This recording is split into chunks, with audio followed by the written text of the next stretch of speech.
J'espère que vous allez bien, j'espère que vous vous portez bien. Il y a de cela 2 jours, 2 jours, Barkiani, 2 jours, c'était le 22 décembre dernier. On vous a révélé une intrigante affaire qui vous a beaucoup intrigué vous-même. D'ailleurs, vous avez été très nombreuses et nombreux à la suivre, cette émission. L'affaire concerne le vol de l'équivalent de 300 000 euros, c'est quand même, un véritable petit trésor de bijoux et d'or qui ont été volés dans le domicile personnel et familial du lanceur d'alerte de la fameuse affaire du disque dur, dont personne ne parle en Algérie à l'exception d'Algérie Part. Cette émission, on vous a expliqué comment, à Soukharas, dans le domicile de celui qui a remis en 2013 un disque dur contenant des informations hyper confidentielles et secrètes, puisqu'il s'agirait à l'époque de dossiers et de documents et de données qui prouvent qu'il y a des opérations d'enrichissement illicite et de la corruption de la part de l'entourage de Bouteflika qui aurait caché de l'argent dans des paradis fiscaux comme en Suisse.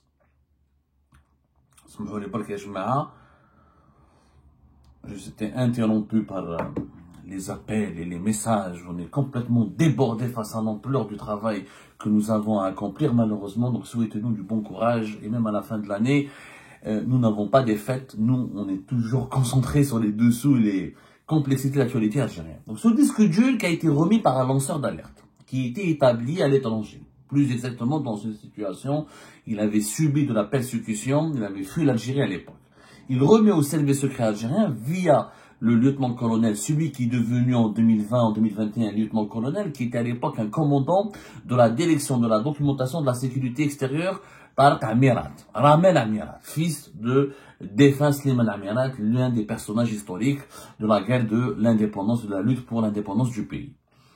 Le disque dur qui contiendrait des documents et des preuves accablantes témoignant d'opérations d'enrichissement illicite, de placement d'une partie des fortunes illégalement acquises en Algérie dans des paradis fiscaux, ainsi que d'un certain nombre d'opérations politiques et sécuritaires qui seraient contraires à l'intérêt suprême de l'État et à la souveraineté de l'Algérie.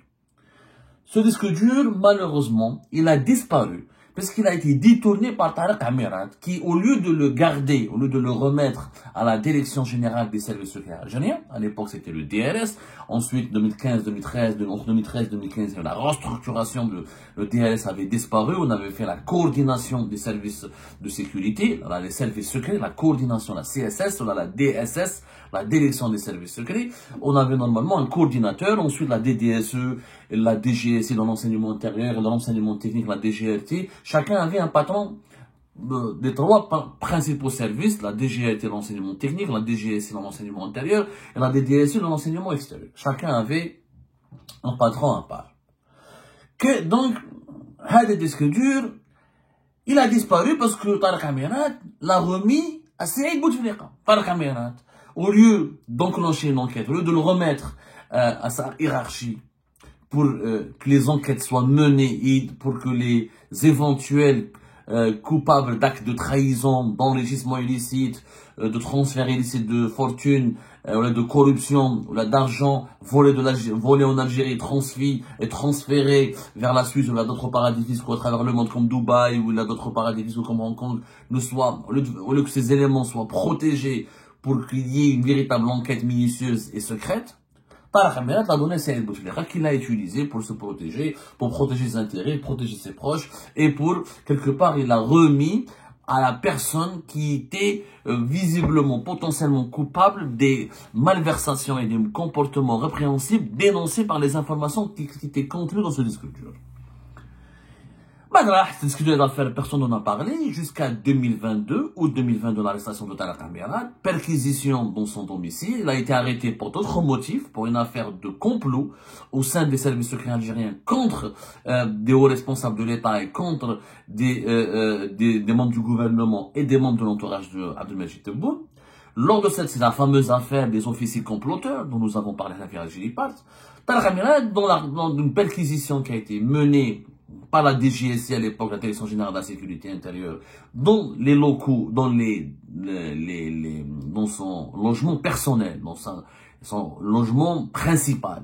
Ils ont trouvé des documents, lors de cette perquisition, les enquêteurs ont trouvé des documents qui proviendraient de ce disque dur et qui attesteraient de l'existence de ce disque dur et des documents qui contiennent des informations confidentielles, secrètes et accablantes. Il devait être jugé, M. Tariq Amirat, pour cette affaire de disque dur, et en juillet 2024, à la surprise générale, en dépit de la présence de 5 témoins, de documents qui ont été saisis dans son domicile personnel, et du fait qu'il y a eu des informations concordantes qui affirment que ce disque dur a existé et qu'il a été ensuite détourné ou il a disparu, volé et que son contenu a été exploité malheureusement, maladroitement ou politiquement pour protéger les personnes accablées par les informations confidentielles et secrètes contenues dans ce disque dur, Tariq Amirat, il s'en sort miraculeusement puisque la justice militaire l'a innocenté, l'a relaxé dans cette affaire.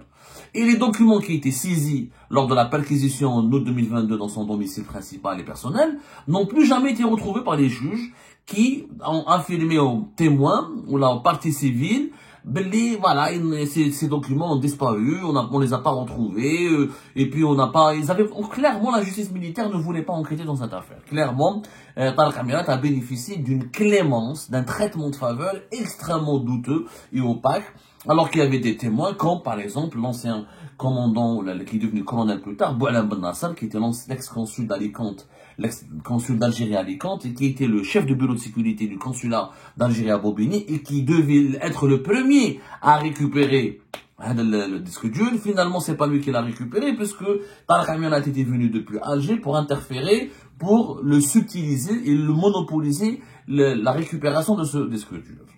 L'affaire a été totalement étouffée, personne n'en parle, qu'Algérie parle, jusqu'à ce que ce lanceur d'alerte, en revenant en Algérie, dans son lieu de naissance natale, dans sa ville natale de Soukharas, il découvre que chez lui, il avait un coffre-fort extrêmement solide et un coffre-fort très sécurisé, c'est comme les coffres-forts des banques, dans lequel il cachait une partie des documents extraits du disque dur et d'autres dossiers accablants qui concernent, selon nos investigations, des personnalités harkis qui ont fait partie des rangs des harkis lors de la guerre de l'indépendance, mais qui sont devenus, après l'indépendance, des responsables importants de l'appareil judiciaire, ou de l'appareil sécuritaire, ou de l'appareil politique de l'Algérie indépendante, qui leurs descendants, et des descendants de harkis, ont aussi obtenu des avantages et des privilèges dans des circonstances troublantes. Ces documents, en relation avec le disque dur et d'autres documents sensibles, ont disparu du coffre-fort qui a été déverrouillé. Sauf que pour déverrouiller ce coffre-fort, il faut une certaine maîtrise, il faut un certain savoir-faire. Ce n'est pas un soudeur du coin. C'est pas le soudeur du coin ou le plombier du coin qui peut déverrouiller le coffre-fort. Mais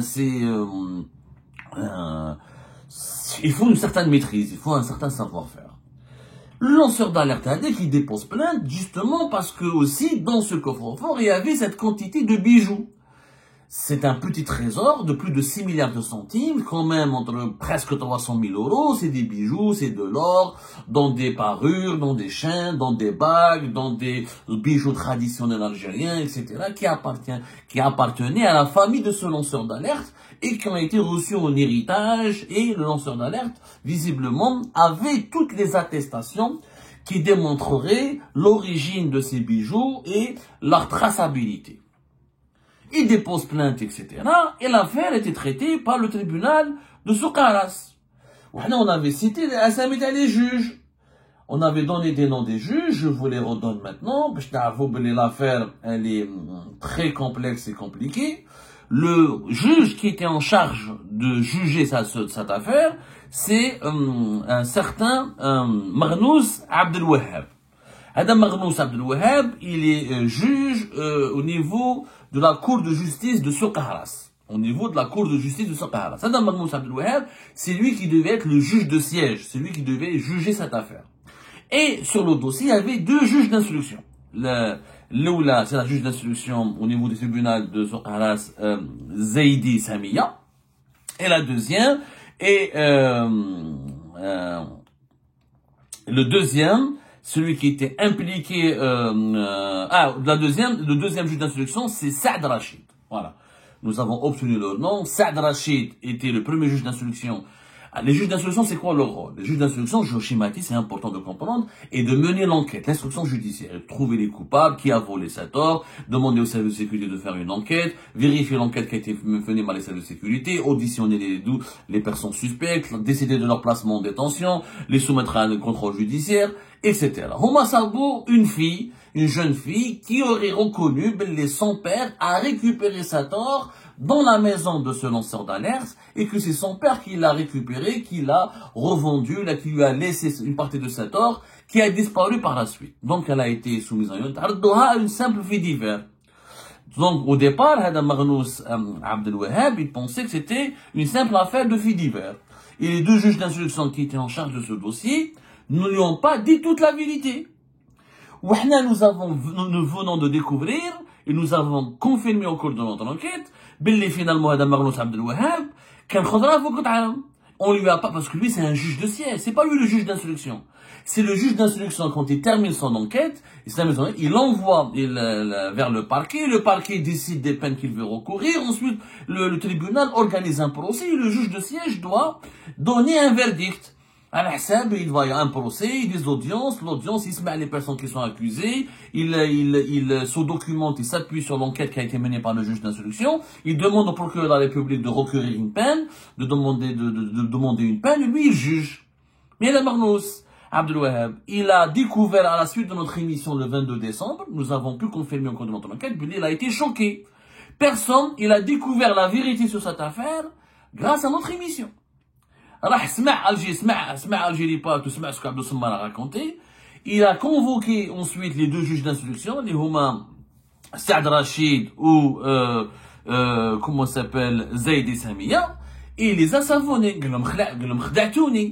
On n'a pas dit la vérité à Magnous Abdel Wahab. Il leur a dit, vous ne m'avez pas dit qu'il y avait un coffre-fort, ou que c'était un coffre-fort extrêmement sécurisé, ou qu'il a été déverrouillé avant, parce que l'or, il a été récupéré selon le témoignage de la fille de l'homme qui est décédé, visiblement, selon nos informations. Il aurait été récupéré dans un coin de la maison, mais il n'a pas été récupéré dans le coffre-fort. Donc le coffre-fort a été déverrouillé par des personnes spécialisées qui n'ont pas volé l'or, ils ont volé juste les documents qui étaient en relation avec le disque dur. Et d'autres documents confidentiels qui sont de nature politique et de nature sécuritaire. Donc le cambriolage ne visait pas l'or. Un cambrioleur mais 6 milliards de centimes. Il les documents. Donc c'est pas un cambrioleur lambda. Ça veut dire que c'est pas un voleur lambda. Ça veut dire que c'est pas un voleur ordinaire. C'est pas quelqu'un délinquant. Ça veut dire que le coffre-fort a été déverrouillé par des services de sécurité. Ça veut dire que Tarek Amirat à l'époque, certainement, c'est lui qui a envoyé une division ou une brigade spécialisée pour déverrouiller le coffre-fort et pour prendre possession de ce qu'il y avait dedans. Tu peux dire que c'est un cambriolage des gens, les documents. Bon, les documents, a été récupéré. L'or a été récupéré par un citoyen lambda, un voisin, quelqu'un du voisinage. Et ensuite, l'or, il a disparu. Mais Magnous Abdel Wahab, le juge, n'était pas au courant de ces détails. C'est incroyable. C'est-à-dire, les juges d'instruction ont caché la vérité. Ont dissimulé la vérité. Pourquoi? Parce qu'ils ne voulaient pas ébruiter l'information qui rapporte que l'or faisait partie d'un coffre-fort qui cachait des documents politiques et sécuritaires sensibles. Donc, Magnous Abdel Wahab, quand il a su cette vérité, il a eu peur. Il a refusé de juger cette affaire. Il ne voulait plus diriger sur le procès. Il ne voulait plus diriger l'affaire. Je ne vais pas diriger une affaire où il y a des mensonges, où il y a des manipulations, où l'Orada fait partie d'une affaire d'État. Parce que c'est une affaire d'État, finalement, dans le cambriolage. Effectivement, Magnous Abdel Wahab n'a pas eu tort. Et c'est pas une simple affaire de vol. Il n'y a pas que l'or qui a été volé. Il y a eu d'autres documents sensibles, et c'est en relation avec une affaire qui implique des services secrets algériens. Donc, il a eu peur, monsieur Magnous Abdel Wahab. Oui, c'est utile. Je ne vais pas juger cette affaire. Vous m'avez manipulé, vous voulez m'impliquer dans une affaire très dangereuse. Il a eu peur pour lui-même. Maintenant, les juges d'instruction, madame Zaidi Samia et, comment il s'appelle, Saad Rachid, ont été instruits par un autre juge de cacher la vérité à Magnous Abdel Wahab. Ce juge, c'est qui? C'est Hamoud Boubacar, qui est le président de la chambre de la cour de, qui est le président, c'est un président de chambre. Le président de chambre, les cours, c'est des chambres, il y a des chambres d'accusation, il y a des chambres, chaque chambre, elle est chargée de certaines affaires criminelles, financières, économiques. Ouais, c'est un président de chambre chargé de au niveau de la cour de Soqaras. Où lui, il a fait pression sur les deux juges pour que Magnous Abdel Wahab ne connaisse pas la vérité et les détails, les tenants, les aboutissants de cette affaire, parce que sa fille elle est soupçonnée, sa fille, elle est soupçonnée, je dis bien, elle est soupçonnée d'avoir détourné, ou d'avoir profité, ou d'avoir récupéré une partie de ses bijoux. Des bijoux que, je rappelle, comme on l'a dit dans la précédente émission, ont été repérés par la famille du lanceur d'alerte, sur une personne qui les portait et qui s'appelle Sabbit Soumia. Ouais, Sabbit Soumia, c'est une autre juge. Elle était à Soqaras, maintenant elle est au tribunal, elle est conseillère au niveau de la chambre administrative du tribunal, elle est au niveau de la chambre, tribunal administratif de Guelma. Elle est à Guelma aujourd'hui, elle n'est plus à Soqaras. Et cette Sabbit Soumia, elle s'est affichée dans un mariage en portant les bijoux de la famille du lanceur d'alerte.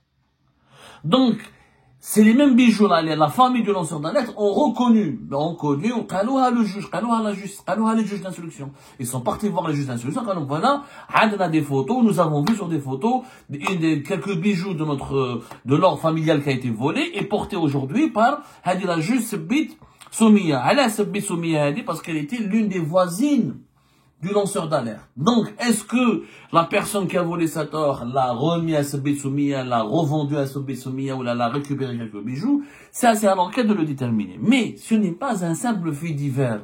À Soqaras, ils ont voulu réduire cette affaire à un simple fait divers pour ne pas évoquer l'affaire du disque dur. Mais la vérité, c'est pas l'or qui compte, c'est la vérité, elle est liée au disque dur. Les documents du disque dur, celui qui a volé, les personnes qui ont volé dans le coffre-fort, les documents en relation avec le disque dur, ce sont les personnes qui ont placé cet or, ou qui ont permis le vol de l'or. Or, personne ne veut parler de ce disque dur. Ni le tribunal militaire de Blida, ni le tribunal de Soqaras, ni les services de sécurité. Ils veulent nous faire croire que ce disque dur n'a jamais existé. Ou là, c'est un disque dur qui est un mensonge, une fausse affaire. Dans ce cas-là, c'est simple, convoquer Saïd Bouteflika. Saïd Bouteflika, sortez-le de sa cellule et dites-lui, est-ce que vraiment tu as été destinataire d'un disque dur contenant des informations sécuritaires et politiques secrètes et confidentielles et accablantes, et ce disque dur, est-ce qu'il t'a été remis par Tariq Amirat? Ils veulent pas interroger Saïd Bouteflika, ils veulent pas auditionner Saïd Bouteflika, ils ont relaxé Tariq Amirat, les témoins ont 5 témoins impliqués dans ça. C'est des témoins qui ont assisté aux transactions, aux échanges, entre Tariq Amirat et les services secrets algériens et le lanceur d'alerte qui possédait ce disque dur. Les 5 témoins n'ont pas été pris en considération. Ouah, on est en prison. Boualam Ben Nasser, où son témoignage a été discrédité, invalidé. Ils l'ont accablé depuis avril 2024, il a disparu des radars. Les 4 autres témoins sont là. Il y a au moins 4 autres témoins qui sont là. Pourquoi ne pas rejuger cette affaire? Pourquoi on ne veut pas aller jusqu'au bout de l'affaire du disque dur? Qu'est-ce qu'on nous cache?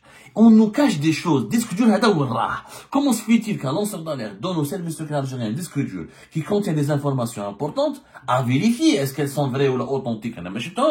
Mais je sais une chose. Dans un État qui se respecte, qui dit qu'un lanceur d'alerte, ou dit qu'une source, elle te donne des documents confidentiels qui parlent de corruption, de transfert illicite de devises, de vol d'argent, de biens mal acquis à l'étranger, de transactions et d'échanges avec les autorités d'un pays, d'État étranger. Au moins, tu enquêtes, tu fais une enquête, tu vérifies, tu expertises.